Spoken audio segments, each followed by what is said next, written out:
Ayan. Hello there. Paano ba?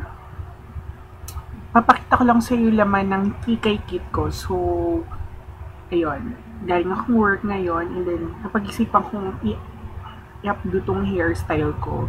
So, basically, tinitis lang siya para umangat. Gagamitan mo siya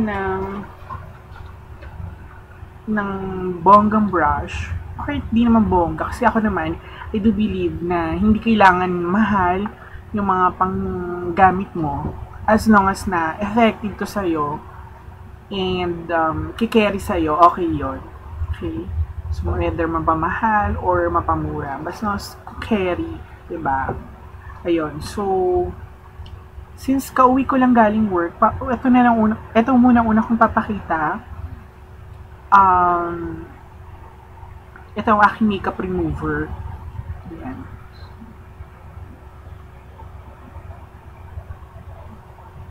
So, ever Bilena siya. Tama ba? Ever Bilena. Dati bumibili ako ng makeup remover sa I don't know the name. Si Casey Concepcion yung nagmamodelo. Pero mura lang sa Mercury Drug ko bumili. Pero na-face out siya. So, bumili ako, trinay ko yung Maybelline makeup remover. And, sabi ko, okay siya, in fairness, yung makeup remover ng Maybelline. Pero, since makeup remover lang naman, why not, sa mas mura na ako. So, ito, 95 lang siya. 95 lang. And then, okay naman. So, nakapambura ng makeup. So, importante yon. Lalo na kapag hard makeup ka, kailangan mo ng makeup remover para mas madaling magtanggal. Lalo na yung mascara. Ayan. And then, eyeliner sa mga waterproof, smudge-proof. Ayun. And then, what else? Ayan. So, ayan. So, ito yung kulay pink nilalagyan. So, nandito lahat. Every time na papasok ako, kailangan kumpleto to. So, pag may makita akong medyo parang mauubos na, bago ako umuwi, dumadaan ako ng mall para bumili ng supply. Ayun. Sabi nga nila, dead man ang kahit hindi kumain, makabili ng supply. Ayun. So, unang-una is, itong makeup kong to, ginagamitan ko siya ng, doon kasi, Nichido Choco Brown. Tama ba? Basta, Choco Brown sa Nichido, ito yung pambibase ko. Hindi ko siya dinadala, dito pang bahay ko lang yon. And then, binabasa ko yung sponge. So, mas magmukha siya talagang dark yung face ko. Kasi ayoko yung maputi, hindi naman ako kaputian. So, ayun. Ang next ko is, susundan ko na to. So, sa Maybelline, yan. Clear Smooth. Ito yung foundation ko. Before, iba-iba talaga yung foundation ko. So, depende kung ano yung minsan available na mabilis kong mabili. At saka yung carry sa budget. Pero, sinisigurado ko, napakaganda ng MAC. So, ang ginagamit ko MAC NC43. So, araw-araw lang naman ako nagme-makeup. So, sayang lang din. Might as well bumili ako ng mura para kahit ubus ko siya araw-araw, then malang bili ako. So, eto, bumili ako ng refill. Clear Smooth ng Maybelline. So, 149 siya. So, at last, nakahanap ako ng alternative sa MAC na pwedeng pang araw-araw. So, ang ganda nito, shine free. And then, bagay talaga siya sa face ko. Hindi naman siya totally shine free. Oily ka talaga is oily ka. Pero kapag dinagyan mo to, at least, tumatagal naman yung, tumatagal to sa mukha mo, and then, siguro, matagal ka bago mag-oily yun. Pero, perfect siya. And then, ginagamit kong pangkilay is pencil liner. Ayan. So, by Nichido.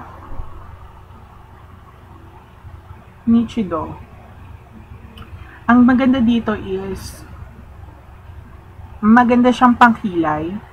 So, bumabagi siya sa kilay mo. Unlike yung ibang mga brown na pangkilay is sobrang halata na nagkilay ka at hindi minsan bagay. So, depende naman yun sa type ng skin mo. So, kung maputi ka, ganitong kulay. Pero ito, bagay sa akin. Dark brown. Yan, dark brown. So, ilang years ko nang gamit yan. And next, blush on. So, yan, hindi pwedeng hindi mawala yung blush on. Always yan. Ang pag-apply ng blush on ko is, okay, before muna, Fanny Serrano na blush on. Okay, nangawit po ako. Ayun, Fanny Serrano na blush on. Though, again, iba-iba po yung gamit kong blush on. Depende sa availability, sa budget. Ayun. So, for the meantime, dahil pang araw-araw, is itong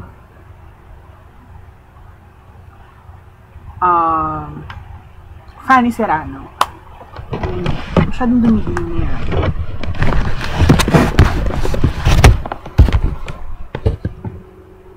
Ayan.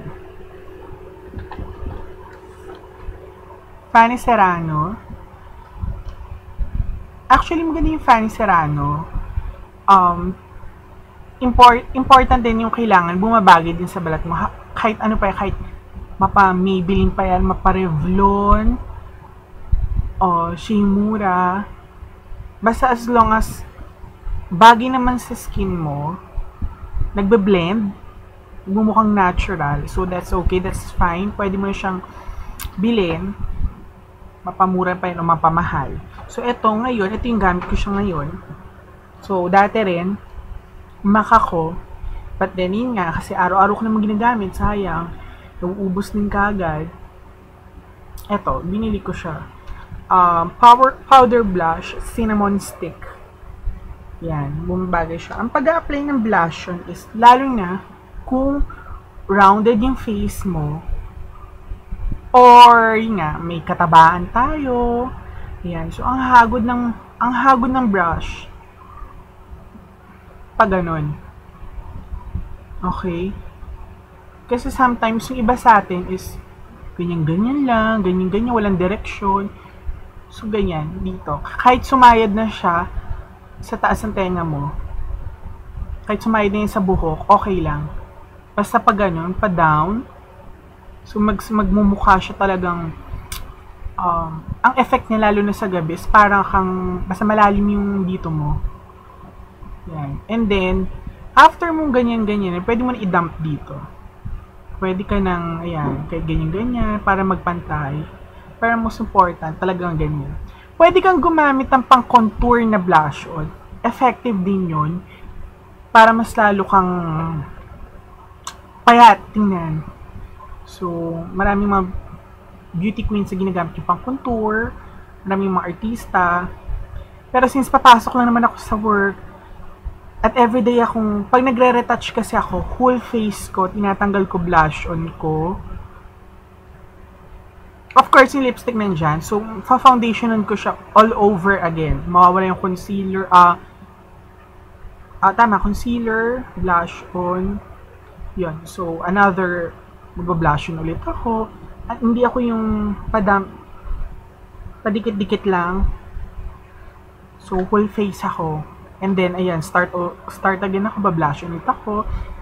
And then, ayun, for my concealer, kasi ako nagko-concealer, may iba sa atin nagko-concealer, as in, tinatakpan yung mga blemishes, acne, yun. So, eto, ako, hindi ako gumagamit yun kasi may base na ako, tsaka may foundation naman na ako, which is yung foundation ko is pantago ng blemishes, acne, ayun, mga dark spots, so okay na yon. Never ko rin itong nakalimutan. Ayan. Actually, ang tagal na sa akin ito, hindi pa siya nauubos. Concealer, it's from Sansan. Sansan siya. Believe it or not, Sansan. Dito ko lang siya linalagay. Yan, sa ilalim ng mata ko. Para hindi siya magmukhang maitim. Importante din yung pag nagme-makeup, maputi yung dito mo. Para fresh makeup lalo. Tapos saba ng blush, once may maputi. Hindi naman yung sobrang maputi kasi may ibang mga artist sobrang puti talaga yung dito sa ilalim. So ito, tamang ang paglalagay kasi ng concealer is maglalagay ka. Yan. Yan. Maliit na dots lang. Yan.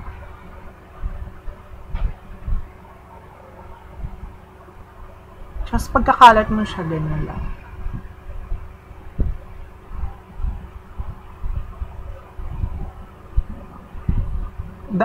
Dampi-dampi lang.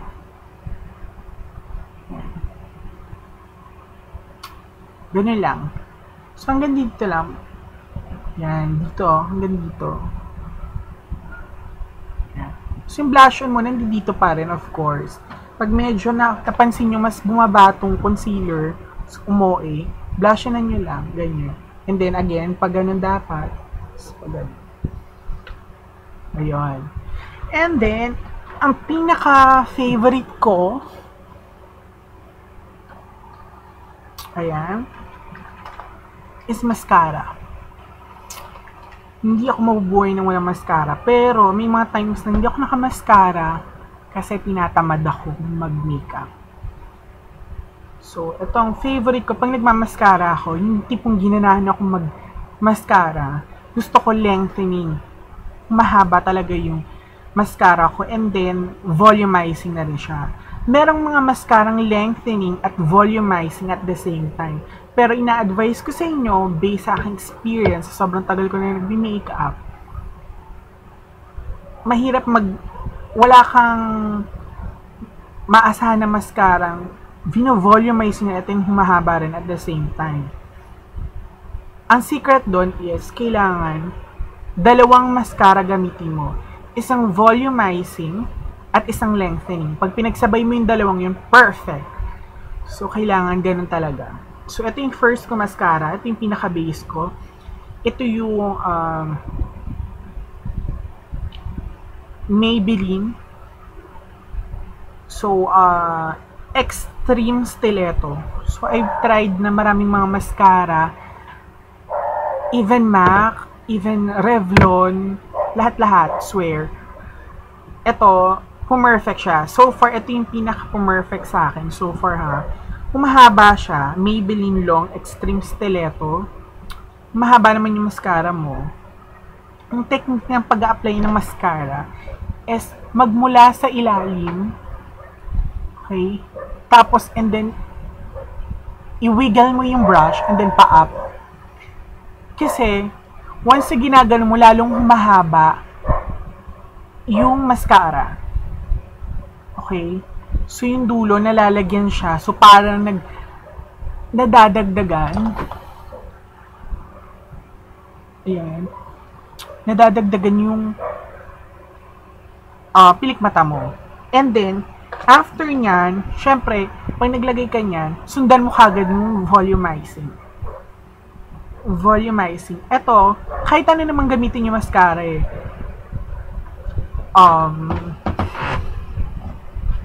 Ilagay mo lang siya after ng lengthening, volumizing na. So, ito, ang ginagawa nito is, ito yung pampakapal ng mascara mo. So, after humaba, of course, kailangan mo ng pampakapal para magmukha siyang, ako kasi gusto ko yung mata ko, nagiging parang naka-false eyelashes.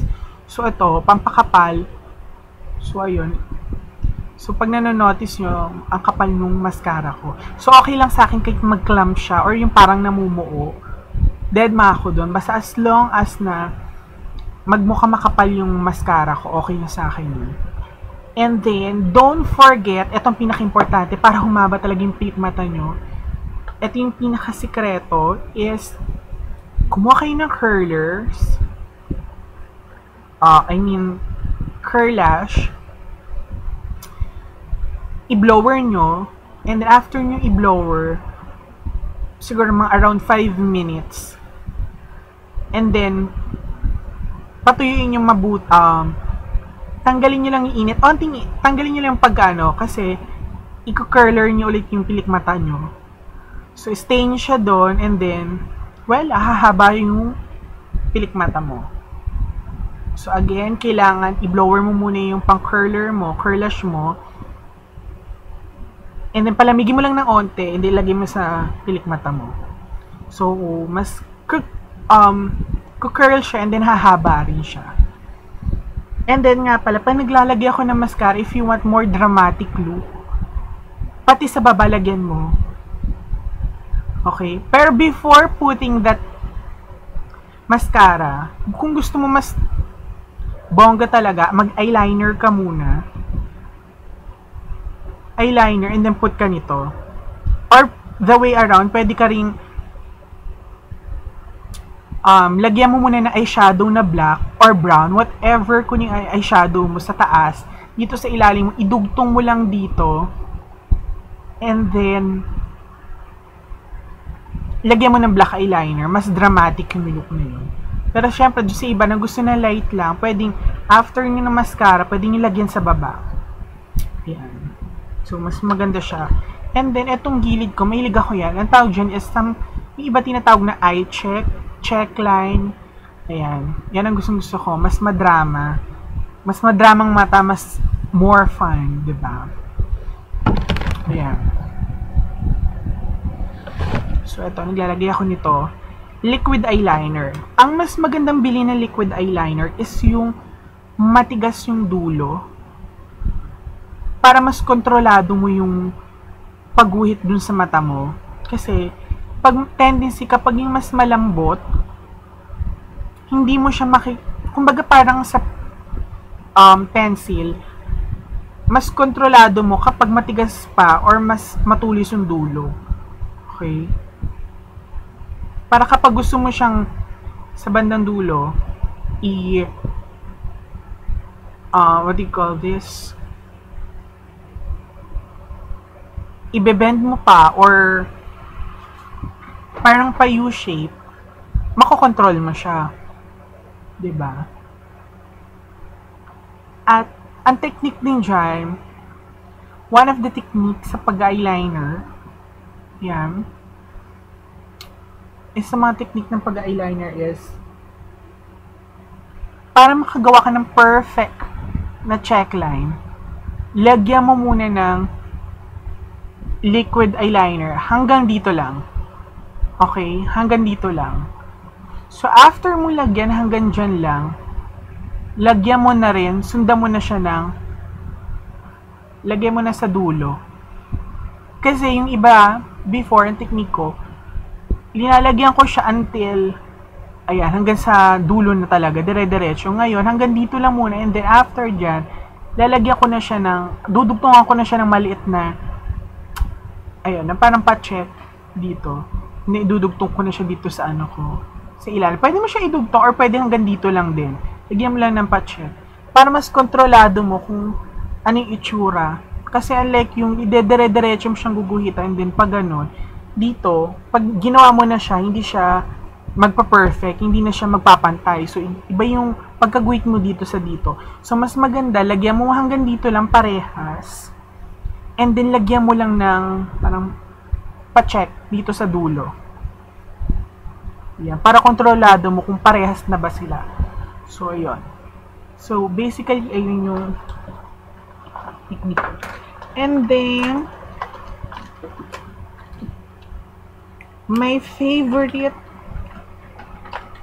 etong isa sa hindi pwede ring mawala sa akin. At isa sa mga hindi pwedeng mawala sa akin is yung lipstick. Ayan.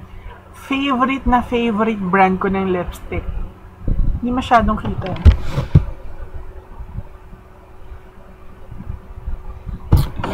Favorite kong brand is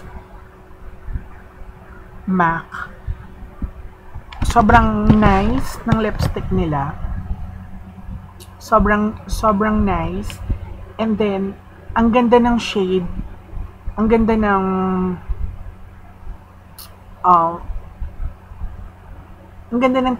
ang ganda ng texture niya. Maganda siya sa labi. So kahit mahal siya, expensive, and everyday ko siyang ginagamit, ito lang talaga yung pinapatulan ko talagang mahal. I don't settle anything for less. So ayun, itong ginagamit ko. So kapag naubos, bili ka agad. Ito ang favorite ko ngayon. Pink Novue by MAC. Meron din akong Russian Red. So, ayun lang naman lagi ang linalagay ko sa lips ko. Either Russian Red or Pink Novue. You can try alternative din na mas mura. Meron din sa Maybelline. Yung mga shining nila. So, doon, minsan tinatry ko rin yun. So, basta as long as kung ano yung mag-fit sa'yo sa budget mo. So, that's fine. So, ayun lang. So, hope na-share ko yung everyday routine ko. Matagal akong mag-makeup. Pero, syempre, mas maganda na rin yung matagal ka mag-makeup kaysa yung bibilisan mo pero hindi naman maganda sa mukha mo. Tingnan. Okay, so, ayun. Gamit ko rin pala for my eyeshadow. Kalimutan ko. Eyeshadow is, nandito siya sa ilalim ng bag eh. Pero if you're gonna take a look at closely, brown siya. Kapag naglalagay ako ng eyeshadow, for everyday isang stroke lang siya. Isang brown. Kasi pag ako nag-eyeshadow, pag magpa-party ako, either ginagawa kong smoky, deep set. So, ayun. Pag sabi mong deep set or smoky, may ibang strokes ng paglagay yon. So, may ibang technique siya ng paglagay. Unlike yung isang stroke lang, pang everyday mo, lalagyan mo lang siya as it is sa mata mo. So, kukuha ka ng brush. Ito ginagamit ko lagi. Kuha ka ng brush, lalagyan mo lang siya. Yan. So, tinataasan ko kasi siya yung mga hanggang dito. So, lagay ko ng brush. Lagay ko ng shadow. Ayan. And then, para mag-blend, kaysa bumili ka ng mga mamahali na blending brush, ang pinaka-sikretong, pinaka-effective way na pag-blend is cotton buds. So, yung pinaka-dulo ng eyeshadow mo, para hindi mahalata yung pinaka-naghahati dun sa walang eyeshadow, tsaka dun sa eyeshadow, i-blend mo yung may eyeshadow palabas. So, pag blend mo, kakalat siya. So, magmumukhang natural siya. Mawawala yung pinaka-border niya. Kakalat mo siya ng cotton buds. So, ganun din sa kabila. So, ayan, kita mo yan. So, parang yung dulo is parang soft siya tingnan. Soft ng edge niya. Unlike kapag wala siya, hindi mo linagyan siya ng cotton buds. Makikita mo yung pinaka-border niya, pinaka-guhit niya. So, ang pangit niya. So, kailangan talaga may baong kang cotton buds. Ayun. So, that's it. So, yun yung mga ginagawa ko. Yung mga technique, hindi naman siya ganun ka-professional, pero yun yung everyday routine ko na which is effective, na mukhang professional siya. Ayun. So, thank you for watching. Hope natuto kayo. So, may iba, tuturuan ko naman yung mga ibang tamang pag-makeup.